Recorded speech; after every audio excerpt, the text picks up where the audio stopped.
Card को इकट्ठा कर ग्रामीणों को बताया है। डाकघर से कचरे में डालने की संभावना यहां पर जताई गई है। स्थानीय युवक ने आधार कार्ड का वीडियो बनाया है। वीडियो में पनवाड़ डाकघर की लापरवाही बताई जा रही है। तस्वीरें आपके सामने हैं। आप देखिए कि किस तरह से कूड़े के ढेर में आधार कार्ड मिले हैं और एक दो नहीं, तमाम आधार कार्ड यहाँ पर मिले हैं। जाकर तो नहीं दे रहे हैं और ये कचरा पात्र में फेंक रहे हैं इनको। ये बच्चा वहाँ से लेके ये बच्चा लेके आया है वहाँ से आधार कार्ड सब। ये पनवाड़ के पोस्ट ऑफिस की हालत है साहब। मैं बार सिंह नरुका, ग्राम पनवाड़, तहसील देवली, जिला टॉप। पोस्ट ऑफिस की लापरवाही से ये कचरा पात्र में ये आधार कार्ड मिलते हुए इतने या पोस्ट ऑफिस वाले घर पर जाकर तो नहीं दे रहे हैं और ये कचरा पात्र में फेंक रहे हैं इनको। ये बच्चा वहाँ से लेके आया है वहाँ से आधार कार्ड सब। ज्यादा जानकारी के साथ संवाददाता दौलत खबर पर जुड़े हैं। दौलत, कबाड़ में आधार कार्ड मिलने की क्या जानकारी? जी बिल्कुल, देवली उपखंड का ये पनवाड़ गांव है। पनवाड़ गांव में एक छोटा सा डाकघर है और डाकघर में ये आधार कार्ड है जो बांटने थे, लेकिन बांटने के बजाय ये कचरे के पात्र में मिले हैं। वहाँ सफाई कर्मी जो है वो सारे वहाँ कचरे के पात्र से इकट्ठा करके, और ग्रामीण जो ये युवक वीडियो में दिख रहा है इसको दिखाया गया, मतलब ऐसा भी ये इस तरह के कार्ड, आधार कार्ड है, ये कचरे में पड़े थे। तो उसने ये वीडियो बनाया और डाकघर की लापरवाही इसमें बता रहा है कि जो बांटने थे लोगों को, वो बांटने की बजाय ये डस्टबिन में डले हुए। अब डाकघर से डस्टबिन में कैसे आए, क्या जानबूझ के डाले गए या सफाई के बाद में गलती से आए, ये एक जांच का विषय है और डाकघर इसकी जांच भी करेगा। लेकिन बड़ा मामला है कि आधार कार्ड जो एक पहचान है आदमी का, वो आदमी के पास ना होकर के डाकघर की लापरवाही की वजह से ये कचरा पात्र में मिले। जी, लेकिन ये बात कैसे पता चली या सब ये अंदेशा जताया जा रहा है कि डाकघर से ही ये कबाड़ में डाले गए होंगे या पड़ा होगा?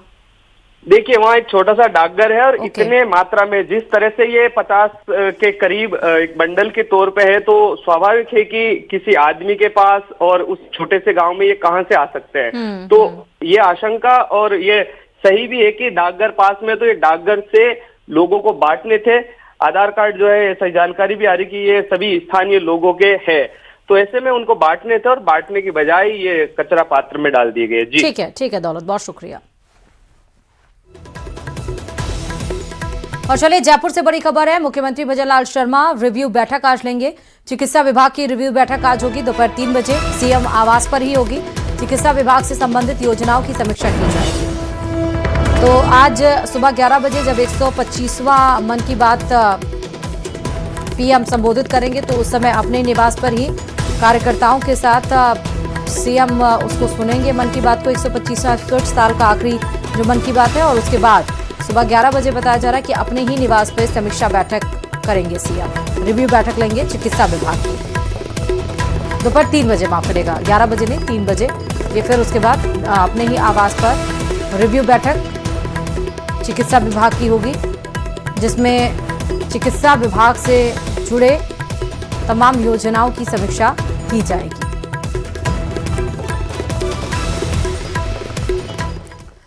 कोटपुतली के बानसूर से बड़ी खबर आ रही है, जहां 26 नवंबर को हुई दिन दहाड़े फायरिंग की घटना में पुलिस को बड़ी सफलता हाथ लगी है। मामले के मुख्य आरोपी एमपी उर्फ महिपाल गुर्जर को पुलिस ने गिरफ्तार कर लिया है। आरोपी पर 25,000 रुपए का इनाम घोषित था और वह लंबे समय से फरार चल रहा था। पुलिस के अनुसार मुख्य आरोपी एमपी उर्फ महिपाल गुर्जर को हमीरपुर की घाटी क्षेत्र से दबोच लिया गया। गिरफ्तारी के बाद पुलिस ने बानसूर उप जिला अस्पताल से नारायणपुर तिराहे तक आरोपी का पैदल मार्च करवाया है। इस दरमियान आरोपी का महिलाओं के कपड़े में जुलूस निकाला गया। पुलिस का कहना है कि इस कार्रवाई का मकसद आम जन में कानून का भरोसा और अपराधियों में सख्त संदेश देना है। इस मामले में पुलिस पहले ही 3 अन्य आरोपियों को गिरफ्तार कर चुकी है। पूछताछ में हथियारों की सप्लाई, साजिश और संभावित सहयोगियों को लेकर अहम जानकारियां मिलने की उम्मीद है। महिपाल गुर्जर उर्फ एमपी माजरा रावत निवासी पिछले 1 महीने से फायरिंग का एक प्रकरण में ये फरारी काट रहा था। हरसोरा चौक के पास हरसोरा रोड पे एक फायरिंग की घटना हुई थी, जिसमें महिपाल और उसके साथियों ने विनोद और उसके साथियों पर जानलेवा हमला किया, फायरिंग की। उस मामले में महिपाल के 3 साथी पहले गिरफ्तार किए जा चुके थे। महिपाल गुर्जर उर्फ एमपी, जो कि 1 महीने से फरारी काट रहा था और 25,000 का इनामी था। और चलिए जयपुर की चौमू से बड़ी खबर मिल रही है। पत्थर विवाद को लेकर हुए बवाल मामले में इंटरनेट प्रतिबंधित जो किया गया था 28 दिसंबर तक यानी आज तक, वो हटा लिया गया है। विवाद के बाद अब हालात सामान्य हो गए हैं। एहतियात के तौर पर पुलिस प्रशासन अलर्ट है।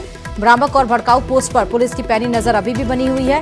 अफवाह फैलाने वालों पर कड़ी कार्रवाई के निर्देश भी दिए गए हैं। लेकिन 27 तारीख तक ये इंटरनेट सेवाएं बंद की गई थी, लेकिन उसके बाद एक दिन और बढ़ाई गई, यानी 28 तक, और अब इंटरनेट सेवाएं बहाल कर दी गई हैं।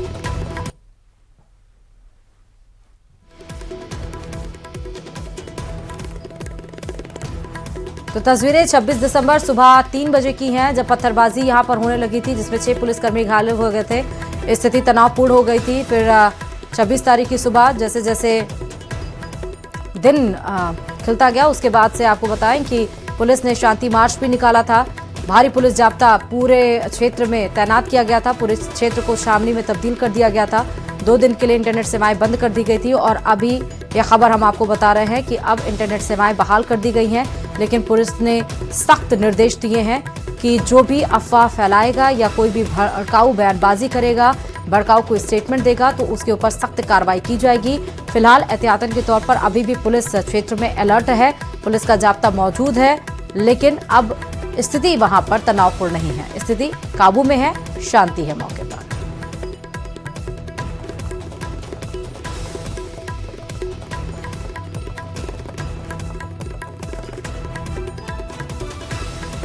तो बड़ी खबर आपको बता रहे हैं, जहां मस्जिद के सामने से पत्थर हटाने के बाद से ही यह विवाद हो गया था। दरअसल पुलिस प्रशासन और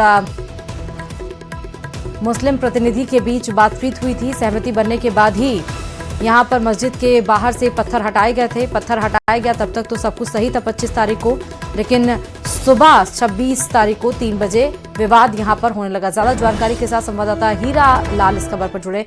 हीरा लाल, इंटरनेट सेवाएं बहाल कर दी गई?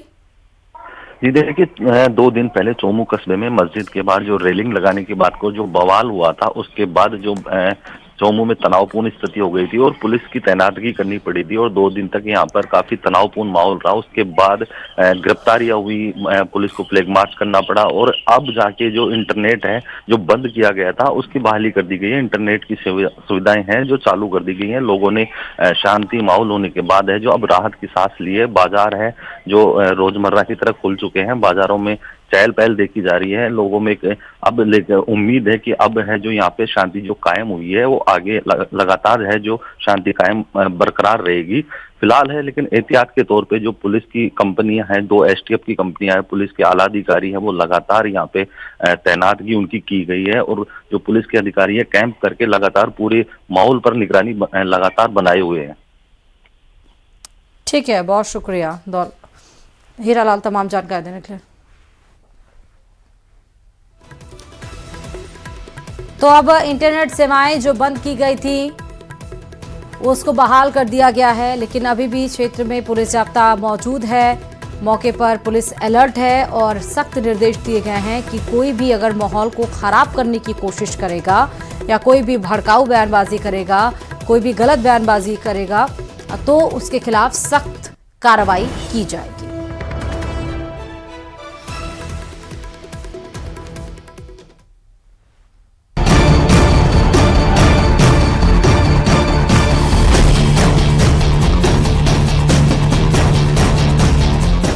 चौमू में हिंसा के बाद सुरक्षा कड़ी। कस्बे में चप्पे चप्पे पर है पुलिस तैनात। जयपुर के चौमू में शुक्रवार सुबह 3 बजे पुलिस पर हुई पत्थरबाजी के बाद कस्बे में पुलिस व्यवस्था चाक चौबंद है। जगह जगह पुलिस जाब्ता पैनी नजर रखे हुए है। जयपुर कमिश्नरेट के 30 से ज्यादा थानों की पुलिस यहां तैनात की गई है। सीसीटीवी की मदद से आरोपियों की तलाश की जा रही है। चौमू शहर के प्रमुख चौराहों और मस्जिद के आसपास लगातार पुलिस गश्त कर रही है। वहीं किसी भी संदिग्ध गतिविधि पर नजर रखने के लिए ड्रोन कैमरों के जरिए भी इलाके की निगरानी की जा रही है। चौमू शहर में एक दिन पहले हुए बवाल के बाद शांति और कानून व्यवस्था बनाए रखने के लिए पुलिस द्वारा लगातार मुस्तैदी दिखाई जा रही है और पुलिस द्वारा लगातार क्षेत्र में फ्लैग मार्च भी निकाले जा रहे हैं और साथ ही जो ड्रोन है जो पुलिस टीम द्वारा उड़ाकर सर्च अभियान भी चलाया जा रहा है। आप तस्वीरों में देख सकते हैं कि ये पुलिस टीम है जो लगातार जो क्षेत्र में शांति और कानून व्यवस्था बनाए रखने के लिए है, जो ड्रोन अभी इन्होंने उड़ाया है, ये मॉनिटरिंग इनके द्वारा की जा रही है और मॉनिटर के द्वारा जो तस्वीरें देखी जा रही है कि किसी प्रकार से जो छत है, जो आसपास का इलाका है उसमें शांति व्यवस्था है, किसी प्रकार छतों के ऊपर कोई पत्थर या कोई बोतल वगैरह इत्यादि वगैरह जो आपत्तिजनक जो सामग्री है वो नहीं हो, इसको लेकर है जो पुलिस टीम द्वारा है लगातार यहाँ पे ड्रोन उड़ाकर है जो सर्च अभियान चलाया जा रहा है। पुलिस ने 110 लोगों को शांति भंग के आरोप में गिरफ्तार किया है, जिनमें से कुछ लोगों को जमानत भी मिल चुकी है। पुलिस के आला अधिकारियों ने भी चौमू में कैंप किया। पहले ही कानून व्यवस्था को सख्त किया है और कानून अपना काम कर रहा है कि इस तरह के उपद्रव आगे नहीं फैले, इसके लिए निश्चित रूप से कार्रवाई कर रहा है। देखिए, जो भी है वो बिल्कुल निगरानी में है, कानून अपना काम कर रहा है, प्रशासन काम कर रहा है और हमारे मुख्यमंत्री जी के दिशा निर्देश में काम हो रहा है। हालांकि पुलिस की माने तो अभी हालात सामान्य है। तमाम जो प्रयास किए जा रहे हैं, अब क्या स्थिति है? देखिए, आप स्वयं इसमें देख रहे हैं, हालात बिल्कुल शांतिपूर्ण है, मार्केट खुला हुआ है, जो सामान्य जो मार्केट की गतिविधियां वो सारी निरंतर जारी है। लोगों ने प्रशासन से दोषियों को सख्त सजा देने की मांग की है ताकि भविष्य में इस तरह की घटनाएं दोहराई न जाएं। फिलहाल चौमू में जनजीवन सामान्य है, बाजार खुले हैं और लोग अपने रोजमर्रा के कामकाज में जुटे हैं। ये पुलिस टीम यहाँ पहुंची है और यहाँ पहुंचकर उन्होंने ड्रोन उड़ाया ताकि जो संभावित जो क्षेत्र है, जो घटनास्थल के आसपास का क्षेत्र है, अगर उन जो मकान है, जो प्रतिष्ठान है, उन प्रतिष्ठानों और मकानों की छतों पर किसी प्रकार की आपत्तिजनक सामग्री नहीं हो, कोई पत्थर जो इस पूरे घटनाक्रम में जिस प्रकार से जो पथराव की घटना हुई थी, तो वो सारा है सर्च अभियान पुलिस द्वारा किया जा रहा है। आप देख सकते हैं जो रानू शर्मा जो डीसीपी हैं वो लगातार इस ड्रोन उड़ाने के बाद है जो मॉनिटर के द्वारा मॉनिटरिंग की जाए, तस्वीरें हैं, आप तस्वीरों में देख सकते हैं किस प्रकार से जो पुलिस टीम है लगातार जो सर्च अभियान है ड्रोन उड़ाकर सर्च अभियान चला रखा है। और बात करें चौमू शहर में शांति व्यवस्था जो कायम होती नजर आ रही है, बाजार है रोजमर्रा की तरफ खुलने लगे हैं। फिलहाल चौमू में पुलिस प्रशासन सतर्क है और किसी भी स्थिति से निपटने के लिए पूरी तरह तैयार है। प्रशासन का कहना है कि कानून व्यवस्था से खिलवाड़ करने वालों के खिलाफ सख्ती जारी रहेगी। जाके चौमू में शांति व्यवस्था कायम होती नजर आ रही है, लेकिन एहतियात के तौर पे पुलिस ने जो 24 घंटे की जो इंटरनेट बंद करने के जो आदेश हैं वो जारी किए हैं, क्योंकि कल सुबह 7 बजे तक अभी फिलहाल संभागीय आयुक्त जो पूनम है उनके द्वारा आदेश दिए गए हैं कि जो कल सुबह 7 बजे तक जो नेट बंदी जारी रहेगी। लाल सेन, न्यूज़ 18 राजस्थान, चौमू। और चलिए जयपुर से आपको सीधे लाइव तस्वीर दिखाएंगे। आज कांग्रेस का स्थापना दिवस है। पीसीसी में ध्वजारोहण कार्यक्रम किया जा रहा है। पार्टी के सांसद, विधायक, कार्यकर्ता मौजूद हैं और ध्वजारोहण पीसीसी अध्यक्ष गोविंद सिंह डोटासरा करेंगे। तस्वीर आपके सामने है। टीकाराम जूली और कांग्रेस के कार्यकर्ता, सांसद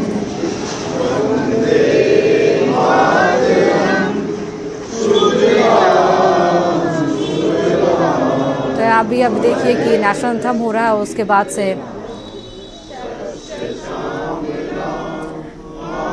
नेशनल सॉन्ग ये लोग गा रहे हैं और उसके बाद आपको बता दें कि कार्यक्रम ध्वजारोहण का शुरू होगा। जयपुर से ये लाइव तस्वीरें हैं। प्रदेश कांग्रेस कमेटी की ये सीधे तस्वीरें हैं। कांग्रेस के कार्यालय में ही ये ध्वजारोहण का कार्यक्रम रखा गया है, जिसमें कांग्रेस के कार्यकर्ता, सांसद, विधायक सभी लोग मौजूद हैं। और ध्वजारोहण आज गोविंद सिंह डोटासरा जी के द्वारा किया जाएगा। टीकाराम जूली भी आपको नजर आ रहे हैं।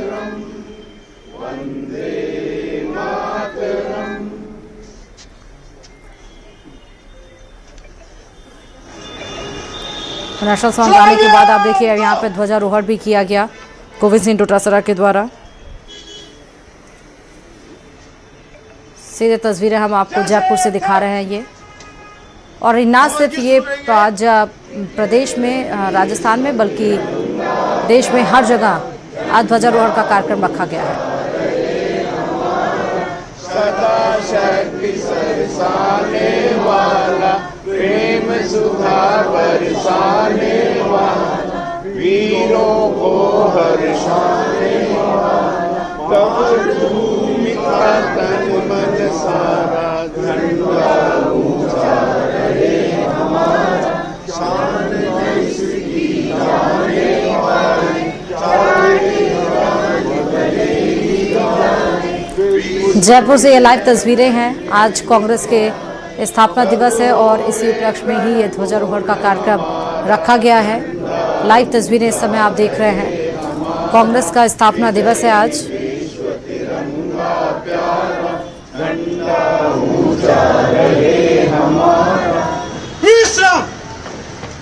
मैं राजस्थान प्रदेश कांग्रेस कमेटी के ऊर्जावान अध्यक्ष आदरणीय गोविंद सिंह डोटासरा से आग्रह करूँगा कि वो अपना उद्बोधन दें। आदरणीय डोटासरा साहब।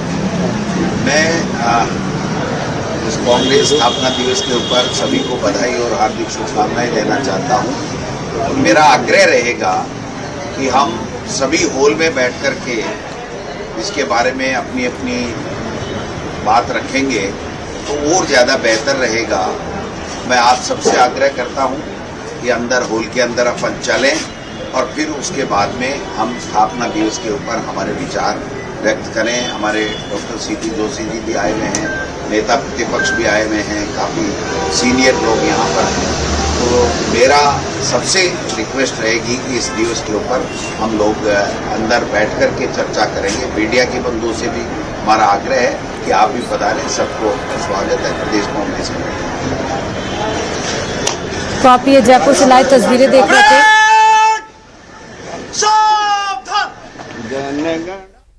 133 साल हो गए देश की सबसे पुरानी पार्टी 1885 में कांग्रेस का स्थापित हुआ था। ये कांग्रेस ब्रिटिश सिविल सेवक एलन ऑक्टेवियन ह्यूम के नेतृत्व में थियोसोफिकल सोसाइटी के सदस्यों, जिसमें दादा भाई नौरोजी, सुरेंद्र नाथ बनर्जी, एमजी नारायणे, वोमेश चंद्र बनर्जी, दिनशा वाचा, मनमोहन घोष और विलियम वेडरबर्न ने भारतीय राष्ट्रीय कांग्रेस की स्थापना की थी और वोमेश चंद्र बनर्जी कांग्रेस के पहले अध्यक्ष बने थे 1885।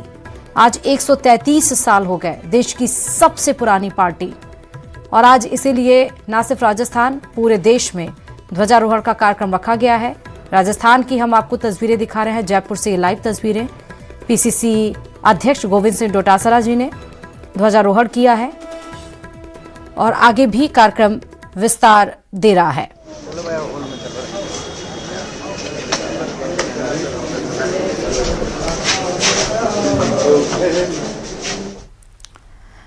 और चलिए एक और बड़ी खबर जयपुर से सामने आ रही है, जहां जयपुर एयरपोर्ट पर विमान के अंदर हंगामा हो गया। फ्लाइट में करीब 3 घंटे तक बवाल चलता रहा। दरअसल एयर इंडिया की फ्लाइट संख्या AI 2728 कल कोहरे के चलते अमृतसर की जगह जयपुर डाइवर्ट हो गई थी, जिसके बाद विमान में यात्री हंगामा करने लगे। हंगामे के बाद विमान को अमृतसर रवाना किया गया था। हंगामे का वीडियो भी हम आपको इस समय दिखा रहे हैं। दरअसल कोहरे के कारण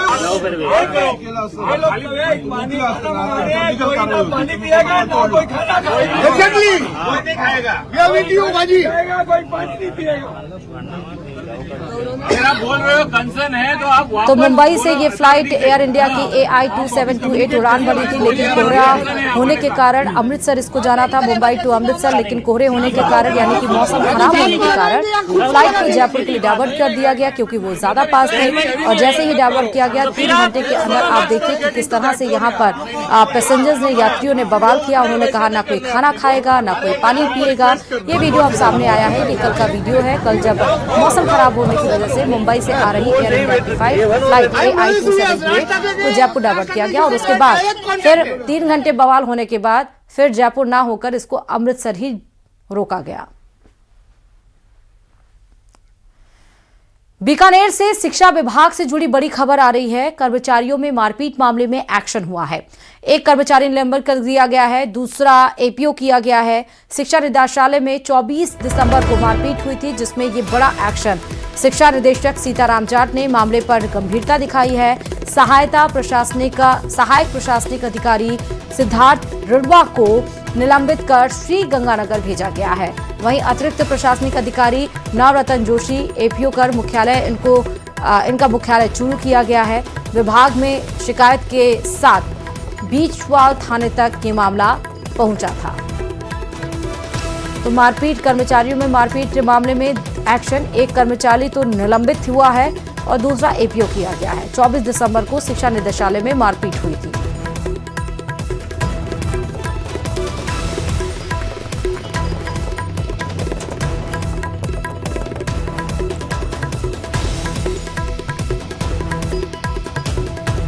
तो बीकानेर से शिक्षा विभाग से जुड़ी इस वक्त की बड़ी खबर। शिक्षा निदेशालय में जहां 24 तारीख को मारपीट हुई थी, वीडियो सामने आया था, जिसमें अब शिक्षा विभाग ने बड़ा एक्शन लेते हुए एक शिक्षक को निलंबित कर दिया, दूसरे को एपीओ कर दिया।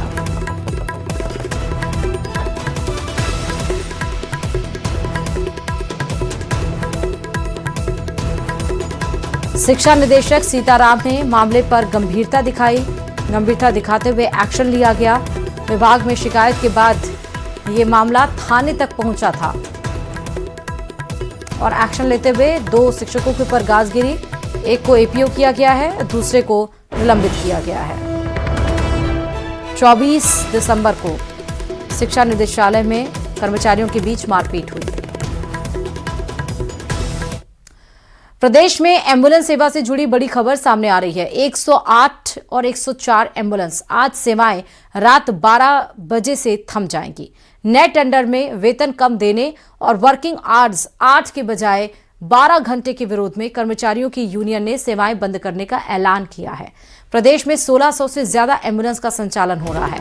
मौजूदा वक्त में एम्बुलेंस सेवा 108 में 1094 वाहन और 104 में 600 वाहन संचालित हो रहे हैं। ये सेवाएं प्रदेश में आमजन के लिए फ्री संचालित की जाती हैं। एम्बुलेंस संचालन सेवा से करीब 3000 कर्मचारी जुड़े हुए हैं। वेतन में इन कर्मचारियों को कंपनी की तरफ से 12,730 रुपए का वेतन मिल रहा है। यूनियन ने इस वेतन में 30% की बढ़ोतरी करने और हर साल 10% की दर से बढ़ोतरी करने की शर्त टेंडर में जोड़ने की मांग की है। साथ ही वर्किंग आवर्स जो 12 घंटे टेंडर में दर्शाए गए हैं, उनको कम करके 8 घंटे करने की मांग की गई है। तो आज रात 12 बजे के बाद एम्बुलेंस की सेवाएं नहीं होंगी, क्योंकि एम्बुलेंस की यूनियन ने साफ तौर पर कहा है कि नए टेंडर में जो वर्किंग आवर्स को बढ़ाकर 8 घंटे की जगह 12 घंटा किया गया है, वेतन कम करने की बात कही गई है, उस पर वो नाराज है, उस पर सहमत नहीं है। उनका कहना है कि 12 घंटे की जगह 8 घंटे और 12,703 रुपए जो उनको मिलते हैं 30 रुपए, उसे और बढ़ाया जाए और हर मंथ उनकी इंक्रीमेंट, हर साल उनका 10% इंक्रीमेंट भी किया जाए। और इसको लेकर एक अल्टीमेटम दिया गया है कि आज रात 12 बजे के बाद एम्बुलेंस की सेवाएं ठप होंगी। अब चलिए खबरों में आगे बढ़ते हैं। बताएंगे आपको कि जयपुर में आज एम्बुलेंस के चक्का जाम कर दिए जाएंगे। रात 12 बजे से एम्बुलेंस यूनियन की हड़ताल की घोषणा की गई है।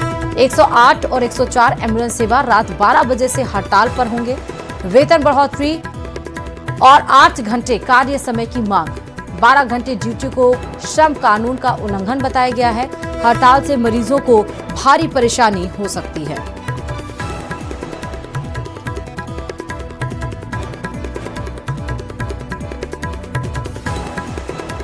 तो एम्बुलेंस सेवाएं 1600 से ज्यादा एम्बुलेंस का संचालन होता है। रात 12 बजे के बाद एम्बुलेंस सेवाएं ठप हो जाएंगी और जो पेशेंट्स हैं उनको ज्यादा परेशानी हो सकती है अगर ऐसा हुआ। कि कर्मचारी कार्य बहिष्कार करेंगे अनिश्चित काल के लिए, तो पूरे प्रदेश में 108 और 104 एम्बुलेंस सेवाएं बाधित रहेगी, क्योंकि एम्बुलेंस सेवा का हर 3 साल और 5 साल में टेंडर किया जाता है और उस टेंडर के अंदर वर्तमान में कर्मचारियों का वेतन बढ़ाकर लिखा जाता है, जिससे आने वाली कंपनी उनको उस वेतन से कम ना दे पाए। अभी 26/11/2025 को नया टेंडर 104 एम्बुलेंस के लिए आया है। उसके अंदर किसी तरह का एम्बुलेंस कर्मचारियों को वेतन का जिक्र नहीं किया गया। रुकते हैं छोटे से ब्रेक के लिए, बने रहिए हमारे